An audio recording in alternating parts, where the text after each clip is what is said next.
On dit aussi que l'article 35 de la Constitution est fait pour éliminer Ouattara. Ce n'est pas de soulever la question qui m'étonne. Mais c'est les réponses que j'entends souvent qui m'étonnent. Il y en a qui disent non, ce n'est pas fait pour éliminer Ouattara. Mais oui, c'est fait pour éliminer Ouattara. Ah ben oui, c'est-à-dire qu'une loi est votée pour régler un problème. Cette constitution, on est au forum de la réconciliation pour se dire la vérité. Cette constitution a été votée au moment où le président Ouattara devenait empardonnable pour tout le monde. Mais l'article 35 ne règle pas que le président Ouattara. L'article 35 de la Constitution est là, règle 3 problèmes. Premièrement, cet article règle le problème de Ouattara en ce qu'il a été haut fonctionnaire d'un autre pays. Donc, il y a une phrase qui dit, pour être candidat à la présidence de la République, il ne faut pas s'être prévalu d'une autre nationalité. Ça, c'est pour Ouattara. Oui, ça c'est pour Ouattara. C'est pour régler le cas de Ouattara que les constituants ont écrit ça.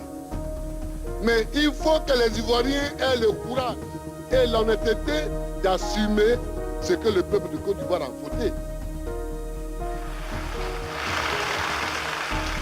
Quand on n'est pas courageux, on ne fait pas la politique. Le deuxième problème que l'article 35 règle, c'est le problème de Bédié, la manière dont Bédié a eu le pouvoir. Bédié était président de l'Assemblée nationale et l'article 11 faisait de lui un président de la République à part entière.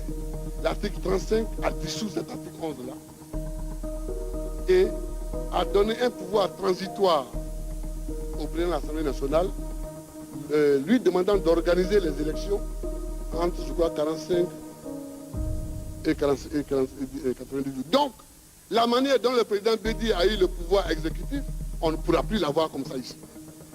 L'article 35 règle aussi ce cas. Troisièmement, l'article 35 règle le problème du Houphouët-Boigny. Les Ivoiriens qui ont rédigé cette constitution pensent qu'à un moment donné, Houphouët-Boigny était trop vieux et trop fatigué. Donc, trop âgé, il a commis des impairs. C'est pourquoi cet article-là limite l'âge pour être candidat à la présidence à 75 ans. C'est un passant au fait. Non. Donc, il faut qu'on comprenne bien, que les problèmes qui étaient posés au moment où cette loi fondamentale était rédigée, ce sont ces problèmes-là qui ont été réglés. Ne voyant plus de problème, j'ai dit que je ne soumettrai pas cette constitution à révision. Demain, une autre génération, l'autre génération d'hommes politiques qui va venir, peut-être se trouvera en face d'autres problèmes. S'il le souhaite, il peut modifier cette constitution. Ou bien il peut écrire une autre constitution. Mais moi, ce sont les problèmes qui se posaient à nous au moment où nous avons rédigé la constitution que nous avons réglée.